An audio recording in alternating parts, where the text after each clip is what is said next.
Have you ever noticed that the more deeply you crave someone, the more invisible you become to yourself? It starts slowly. A glance, a connection, a spark you swear is different this time. You feel seen, not just acknowledged, but recognized in a way you didn't even know you were waiting for. She doesn't say anything revolutionary. She doesn't have to.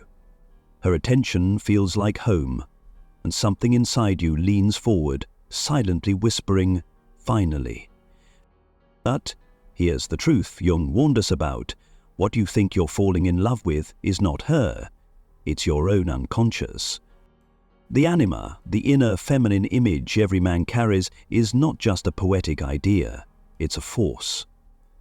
A mirror, a psychological magnet pulling you toward the feminine, not to complete you, but to expose you. And if you don't know that, you'll confuse projection for love. You'll chase your own wound disguised in the face of a woman and call it destiny. This isn't just a relationship issue. This is an identity crisis. Because when you project the anima unconsciously, you don't just see her as beautiful. You see her as salvation. You believe, without knowing it, that her presence will finally resolve your inner conflict. But it never does. Because the moment you assign that kind of power to someone outside of you, you lose the ability to recognize what's really happening inside. What you're chasing is not her love, it's your own wholeness. And the pain begins when she starts to change, or rather, when the illusion starts to crack. She becomes inconsistent, she pulls away, she withholds affection in the same rhythm that she once gave it. You feel confused, then anxious, then obsessed. You replay conversations, overanalyze text messages. Your nervous system doesn't feel like your own anymore. You start becoming someone you don't recognize, just to bring back the connection that made you feel alive. But here's what no one tells you. That emotional chaos, that sense of being pulled in and discarded, seen and then erased, it isn't just her doing. It's the collapse of your own internal architecture.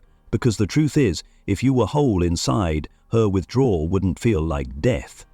If you had met your own anima, understood her, integrated her, honored her, then you wouldn't need her to do it for you. You're not addicted to her love, you're addicted to the fantasy of being rescued. Jung knew this better than anyone. He saw that men are often not seeking women, they're seeking their own forgotten soul. And when that soul is disowned, rejected, or buried under years of emotional neglect, it doesn't disappear, it waits. And when it finally finds a projection screen, a woman who seems to reflect your unlived depths, you give her everything, not just your time or energy, you give her your essence, and you call it romance. But it's not romance, it's self-abandonment. Every compliment you obsess over, every silence that wrecks you, every validation you crave, it's not about her, it's about you. Your nervous system is screaming, not because she's inconsistent, but because you've built your self-worth around her response. And that's the trap. Not the woman, not the relationship, but the unconscious belief that your peace lives in her hand. That's why the cycle continues. The more she pulls away, the more desperate you become. The more confused she is, the more certain you feel that if you could just be better, more loving, more available, more understanding, then she would stop running. But she's not running from you. She's reacting to the invisible weight of your unmet needs. Needs you've never claimed as your own. And you don't see it because it doesn't feel like need. It feels like devotion, like passion, like intensity. You think you're fighting for love, but you're not. You're trying to escape the quiet panic of your own emotional abandonment. The anima projection doesn't just distort how you see her, it warps how you see yourself. You become what you think she wants. You change your tone, your truth, your values, subtly at first, then completely. And each time you betray a part of yourself in exchange for her attention, something inside you dies a little more. But because the death is slow and quiet, you call it compromise, growth, maturity. You tell yourself relationships take work, and they do, but not this kind of work, not the kind where you disappear. Because if you are constantly adjusting your identity to keep her interested, you're not in a relationship, you're in a performance. And the worst part is, she senses it. She may not have the language for it, she may even say she wants more from you, but what she really wants, what the feminine always wants, is presence, depth. A man who sees her not through the lens of his own brokenness, but through the clarity of his own integration. And that clarity can only come when you stop assigning your inner feminine to external women. When Jung spoke of individuation, he wasn't describing a spiritual ideal, he was describing psychological survival, because a man who has not made peace with his own unconscious is not a man, he is a mirror, and he will spend his life trying to fix his reflection instead of seeing his true face. You don't reclaim your power by changing her behavior, you reclaim it by recognizing the game, seeing how you've become hypnotized by your own projections, understanding that her emotional distance is not the problem, your internal void is.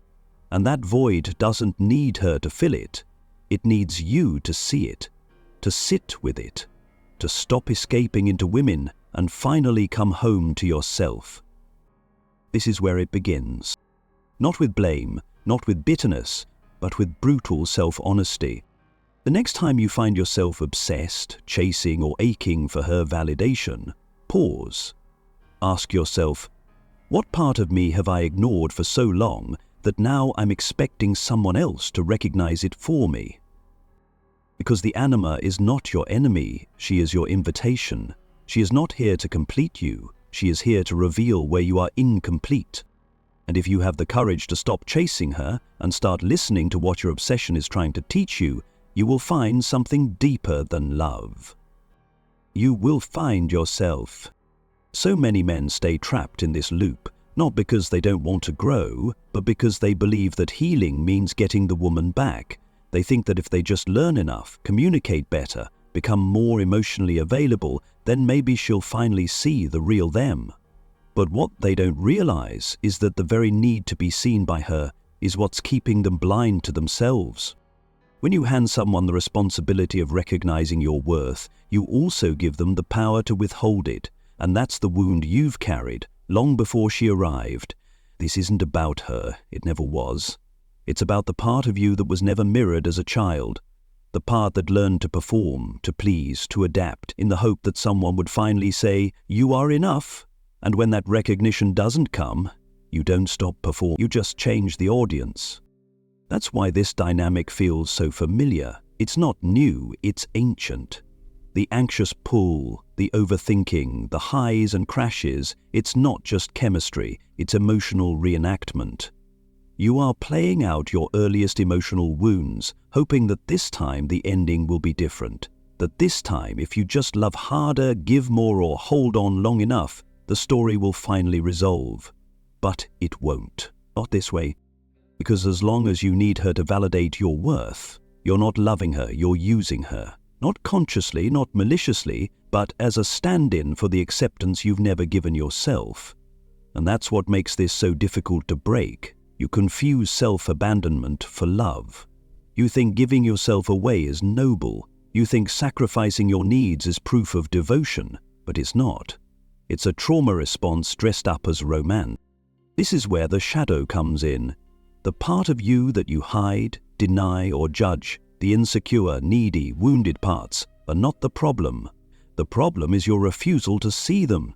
Your belief that being strong means being unaffected.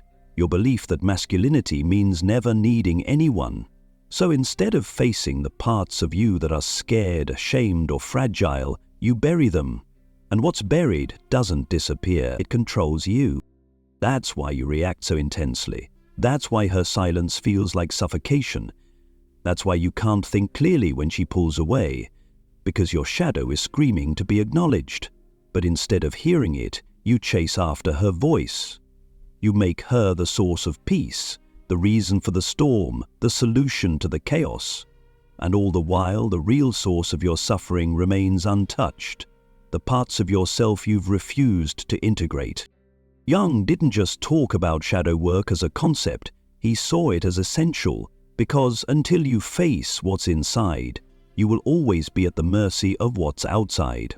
Every relationship becomes a battleground. Every rejection becomes a catastrophe. Every disconnect becomes a confirmation of your deepest fear, that you are not enough. And the feminine, when you are not whole, becomes a test you can never pass. Because she's not responding to your words, she's responding to your energy, your presence, your wholeness, or lack of it. You can say all the right things, read all the psychology books, practice all the communication tools, but if your inner world is fragmented, she will feel it. Not because she's manipulative or cruel, but because the feminine is wired to sense resonance. And when you're living in a constant state of emotional outsourcing, there is no resonance, only dependence. So she pulls away, and you spiral. And that spiral is your teacher, because in that moment, when the panic rises, when the silence stretches out, when your mind races to fix, to chase, to explain, you are face to face with your unconscious, with your inner child, who learned that love means proving, performing, earning. And this is the moment that matters more than anything she could ever say, because this is the moment where you can choose differently. Instead of reaching out, you can turn inward. Instead of asking what she's thinking, you can ask what you're feeling. Instead of trying to win her back, you can ask why you lost yourself in the first place. This is where healing begins, not in getting her to return, but in finally returning to the parts of yourself you abandoned to get her love. Emotional sovereignty isn't a concept, it's a practice. It's the ability to sit with discomfort without needing someone else to make it stop.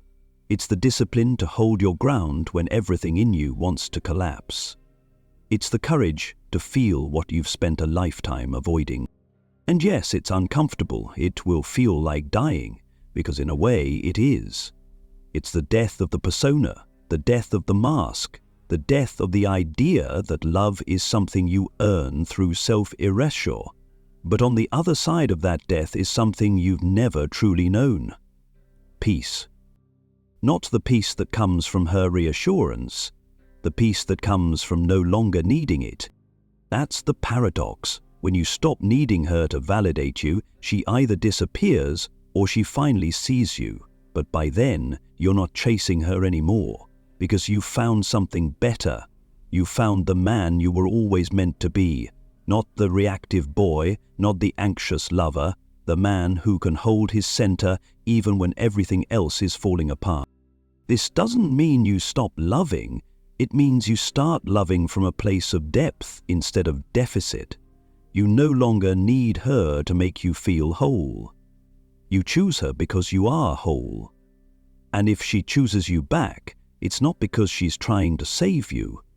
It's because she recognizes herself in your grounded presence. And if she doesn't choose you, if she continues the push and pull, the validation games, the inconsistency, you don't collapse, you don't spiral, you simply see it for what it is, a mirror, a reminder, an invitation to go deeper. Because you're no longer in her story, you're in yours. This is where most men get tested, not in the heat of the argument, not during the moment of rejection, but in the silence that follows. When she stops reaching out, when the dynamic shifts, when you feel the pull to reinsert yourself into her life, just to feel visible again.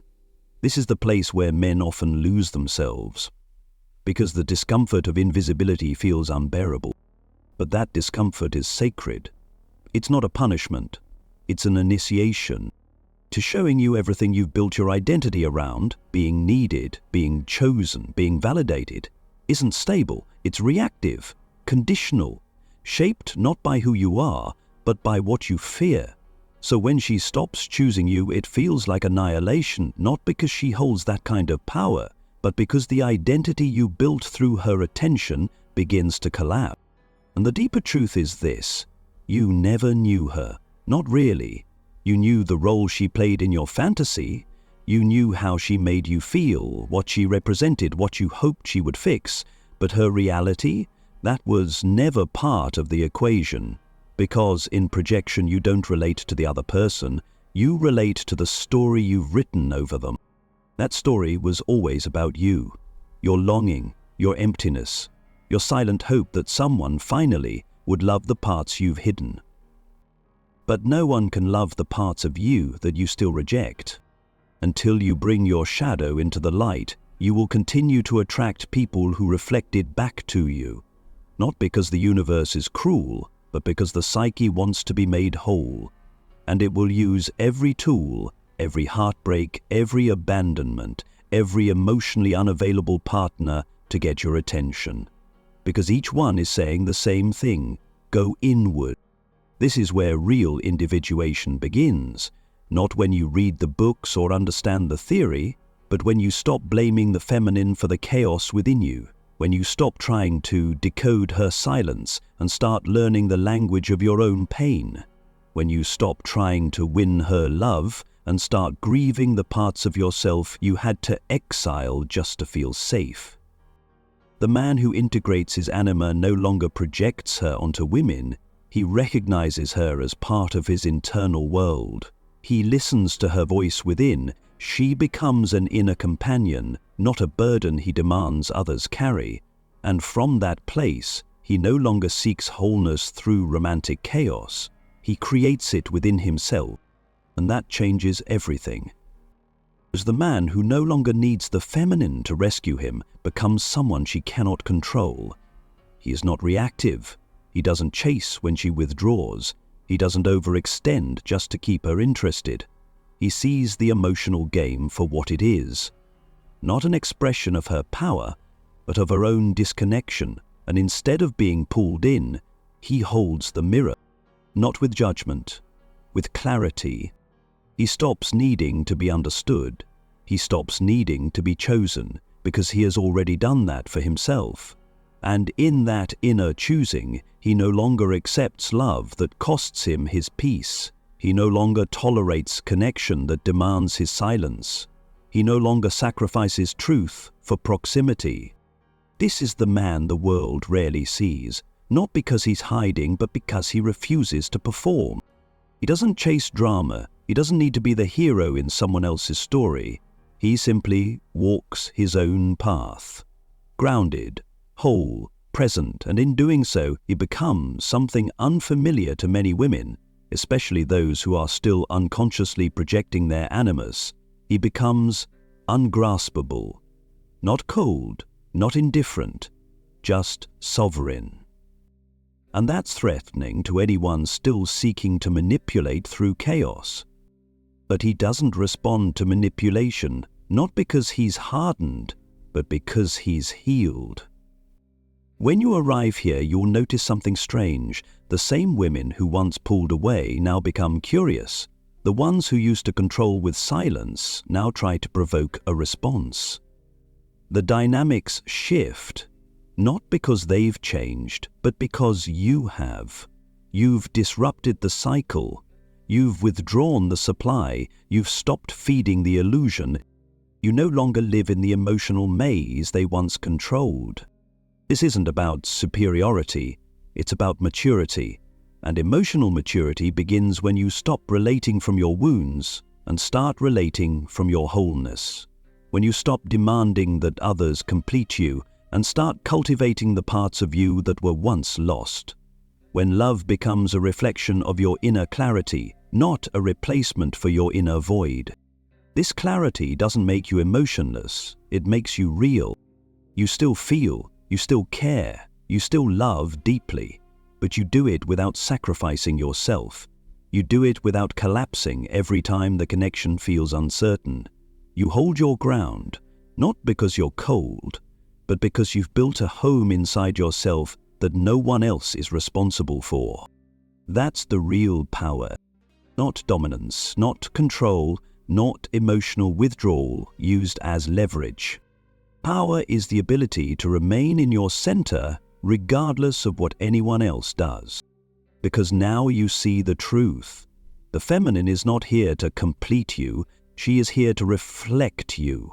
And when she reflects your unhealed pain, it's not her cruelty, it's your invitation. What you do with that reflection determines everything. Most men run. They beg, they chase, they lose themselves in the fire of trying to be chosen. But the man who is ready to evolve, he doesn't run. He doesn't chase. He sits with the discomfort. He looks at the shadow. He listens to the anima. And in doing so, he becomes whole. And wholeness is magnetic, not because it tries to attract, but because it doesn't need to. So when the next emotional game begins, when you feel the familiar pull to prove, to perform, to earn, pause, breathe, and remember, you are not here to be consumed. You are not here to be tested. You are not here to become a better version of yourself just to be tolerated.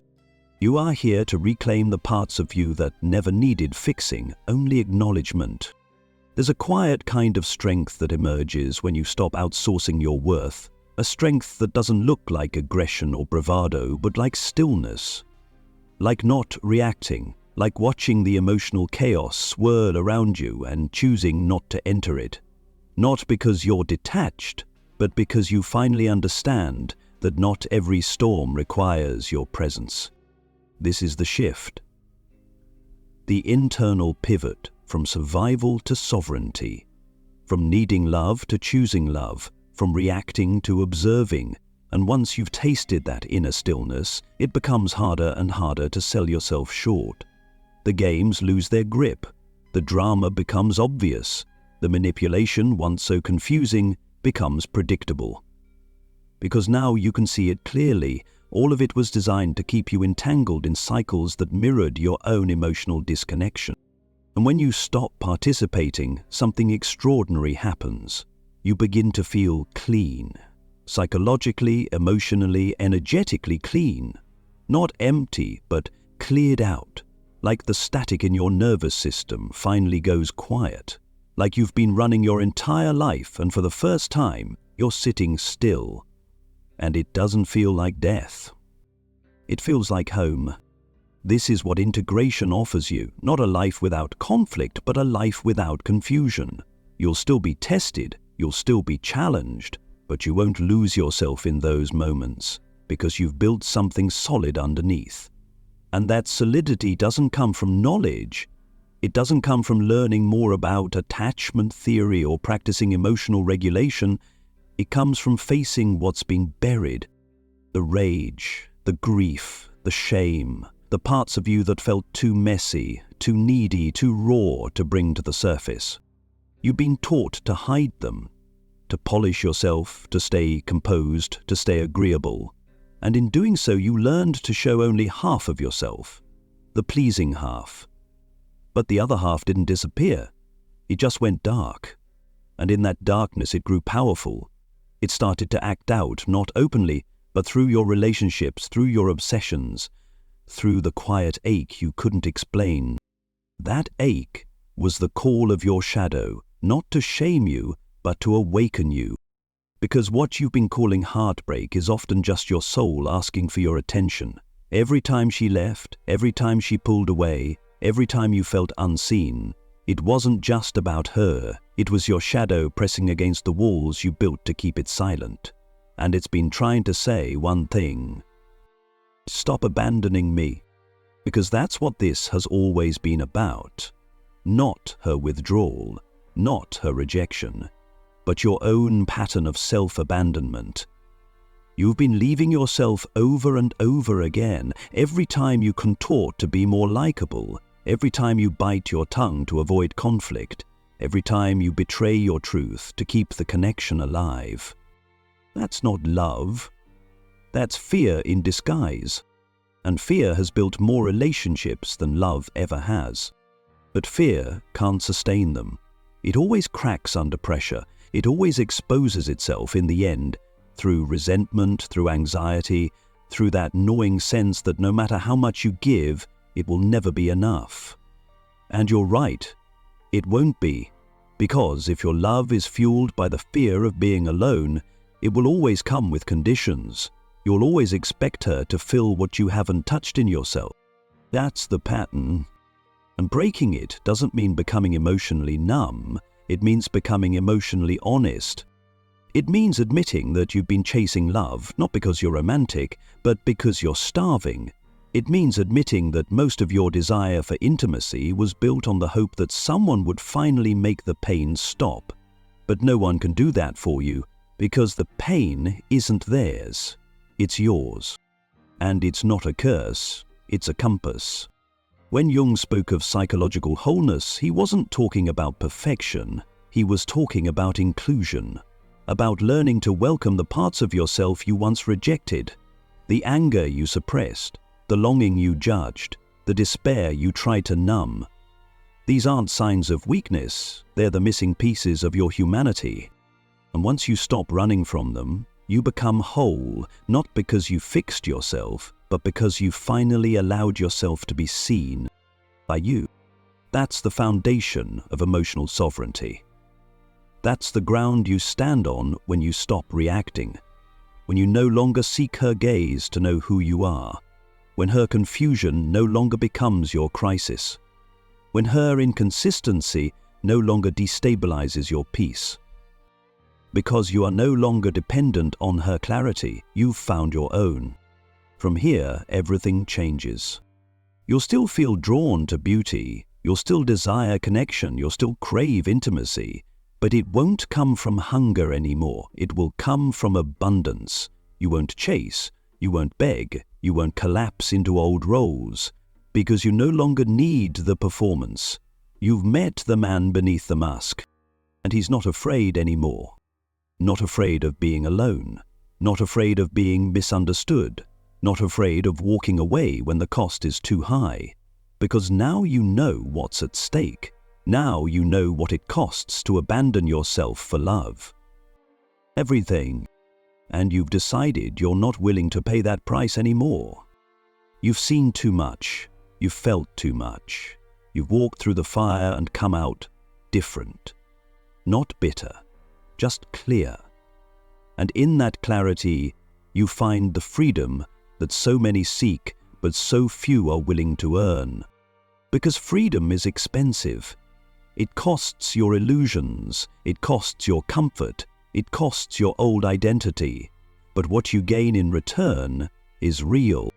Peace that isn't dependent on her mood. Confidence that isn't tied to her praise. Love that doesn't require your disappearance.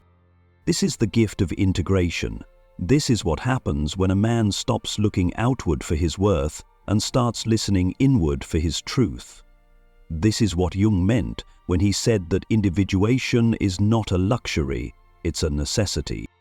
Because without it, you're not loving, you're leaking, and every relationship becomes a slow erosion of your soul. But when you've done the work, when you've faced your anima, embraced your shadow, and reclaimed your center, then something incredible happens. You don't just survive relationships. You transform through them. Transformation in this sense isn't about changing who you are to become someone better. It's about peeling back every layer of pretense and fear so you can finally return to who you've always been. Underneath the need to impress, to be loved, to be accepted, there's a presence that's been waiting for you, not a version of you engineered for romantic survival, but the original, the unfiltered, the man you were before you learned to trade authenticity for approval. This man doesn't need to convince anyone of his worth. He doesn't wait for permission to feel what he feels. He doesn't silence his needs or weaponize his silence. He communicates without panic. He connects without clinging. Because he understands something most people never do, that love is only sustainable when it's built on the truth. And sometimes the truth is this: you're not compatible with her emotional chaos. Not because you're weak, but because you've outgrown the need to be consumed by someone else's pain. You can hold space without being swallowed. You can care without collapsing. And if she leaves, if the drama dies when you refuse to feed it, you don't see that as failure. You see it as clarity. Because this time, you didn't lose yourself trying to be kept. You stayed with yourself, even as she pulled away, even when the silence screamed, even when the old patterns tried to drag you back into the familiar suffering of chasing someone who doesn't see you. This is the new pattern, and it's quiet. It doesn't announce itself with declarations or demands. It just exists, like a subtle gravity. A centeredness that changes the entire tone of your life. You don't need to control her perception. You don't need to manage her reactions. You don't even need her to stay. You only need to remain loyal to your own inner ground. From here, even attraction shifts. You begin to notice things you used to ignore, how someone manages their own emotional regulation, how they communicate discomfort, how they treat your boundaries. You're no longer captivated by intensity. You're interested in alignment, not just in values, but in self-awareness. Because you've learned the hard way that chemistry without consciousness is a recipe for self-betrayal. And self-betrayal is a price you're no longer willing to pay. So the type of woman you seek, if you seek anyone at all, begins to change. She doesn't dazzle you with unpredictability. She doesn't spark your nervous system into addiction. She meets you, genuinely, clearly, without performance or pretense. She doesn't demand your energy just to prove your devotion. She brings her own. And if she can't, you let go. Not because you don't care, but because you care about yourself more than the illusion of connection. You've learned that true love never requires your disappearance, and anything that does isn't love. It's a reenactment of an old wound, dressed in modern language. You won't reenact it again. That's what healing means. Not that you never feel the ache, but that you stop responding to it in the same ways. You recognize the familiar pull and choose not to follow it. You sit in the discomfort without making it someone else's responsibility. You become the container your younger self never had. That's power. Not the kind that dominates, the kind that self-regulates, the kind that says, I will not abandon myself just to feel safe. The kind that says, even if you walk away, I remain. This is where individuation becomes more than a concept. It becomes lived reality. You realize that every relationship, especially the painful ones, were not mistakes. They were mirrors. They showed you the edges of your unintegrated psyche. They pulled you back to yourself, not gently, but effectively. Because nothing wakes you up faster than the heartbreak that reveals your own hand in your suffering. And now that you've seen it, you can't unsee it. You can't go back to the way things were, to over-explaining, over-giving, over-identifying. That version of you is gone. Grieved, honored, but gone. And what's left is someone quieter, stronger, less reactive, more grounded. A man who no longer finds identity in being everything for someone else, but in being fully, unapologetically himself. This self-rooted, integrated whole is no longer seduced by feminine projections. He sees through them, not with cynicism, but with compassion, because he knows that just as he once sought salvation through love, others will do the same. But he doesn't offer himself up as a sacrifice anymore. He doesn't become the container for what she refuses to face. He holds his line, and if she meets him there, with her own depth, her own integration, her own clarity, then they can build something real. Not codependence dressed as passion, not projection masked as fate, but intimacy rooted in truth. Two whole beings choosing to walk beside each other without needing to rescue or repair the other. That's what Jung meant when he said that the privilege of a lifetime is to become who you truly are. Because once you've done that, relationships no longer feel like emotional war zones. They feel like mirrors, sometimes painful, always revealing, but never more powerful than your own self-acknowledge. Because now you know, the real danger was never her inconsistency. It was your forgetfulness. The forgetting of your center, the forgetting of your worth, the forgetting of the truth that no matter how emotionally magnetic someone may be, no matter how intense the chemistry, if the cost is your peace, it's too expensive. And now, before you fall, you check your foundation. Before you chase, you ask yourself, what part of me is leading this pursuit? Is it my wholeness or my hunger? Is it my clarity or my craving to be seen? And if it's not clarity, you stop, because you no longer move from urgency. You move from alignment. And in that alignment, you are no longer at the mercy of emotional tides. You have become the shore. Becoming the shore doesn't mean you've stopped feeling. It means your feelings no longer define your identity. You no longer make decisions based on emotional turbulence. You observe the waves without drowning in them. You allow space between stimulus and response. You recognize when your inner boy wants to be chosen, and you choose him yourself instead of handing that job to someone else. This is what emotional maturity looks like. Not perfection, not invulnerability, but the willingness to sit with discomfort without outsourcing it. The ability to feel fully and still act from clarity. The inner strength to know when to walk away, not from a place of resentment, but from reverence for your own peace. Because at this point you understand your peace is sacred. It's not something to trade for attention. It's not a bargaining chip to use in hopes of connection. It's the foundation upon which all real connection is built. And if someone cannot meet you in peace, they're not meeting you at all.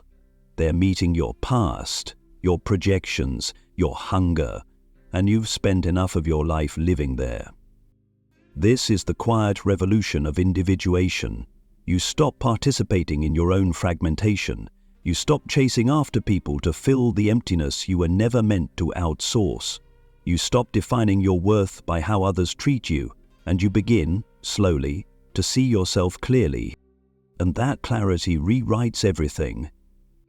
It changes the way you date, the way you speak, the way you hold boundaries. You no longer feel guilt for choosing yourself. You no longer confuse self-sacrifice with love. You no longer pretend to be less intense, less wise, less intuitive, just to make others comfortable. You show up fully, and you let the chips fall where they may. Some people will pull away from that. Let them. They're not rejecting you. They're rejecting the invitation to meet you at your level, not out of malice, but because their own unconscious hasn't made that journey yet. And that's okay. You're not here to fix them. You're here to remain whole in the presence of their fragmentation, to love without losing yourself, to witness without absorbing, to hold without carrying. This is what it means to become a man who no longer projects his anima onto women. He no longer looks at her to determine how he feels about himself. He no longer reads her moods as instructions for how to exist. He no longer fears her silence because he's become fluent in his own inner language. He can discern when a woman is being emotionally honest and when she's testing, manipulating, or playing out her own projections. And he doesn't judge her for it, but he simply doesn't engage. Because when you're whole within, you don't need to enter every dynamic that presents itself. You don't need to prove your love by enduring chaos. You don't need to sacrifice your clarity for closeness. You recognize that true intimacy can only exist between two integrated people. Anything less is theater, beautiful at times, even addictive, but never sustainable. And you didn't walk through all that fire to play a role in someone else's fantasy. You did it to wake up, to remember who you are beneath the conditioning, to retrieve the parts of yourself that were lost in the noise of needing to be needed, to break the generational cycles of men who were trained to disappear in the name of duty, validation, or love. Now you lead differently. Not with control, not with dominance, but with presence, with truth, with the kind of integrity that can only be earned through solitude, through heartbreak, through the long and uncomfortable process of finally seeing yourself. Not the idealized self, not the performative self, but the raw, honest, imperfect self. And you loved that man. That's the difference. Before, you needed her to love him. Now, you don't wait for her to reflect that back. You reflect it to yourself daily, in how you speak, in what you tolerate, in what you let go, in how you protect your energy, in how you show up for the little boy inside you who once begged to be seen. You show him he's safe now, not because she stayed, but because you did. This is the final shift, from being a seeker of approval to becoming a source of grounded love. A man who no longer fractures under pressure, a man who no longer loses himself in pursuit of someone else, a man who no longer fears his own emotional depth, a man who can hold intensity without being ruled by it, a man who doesn't run from silence but enters it like a temple, because he knows that in the silence there is truth, and in that truth there is peace, and from that peace all real love must come. You've come home to yourself, and now no one, not even the most alluring projection, can ever take that from you again.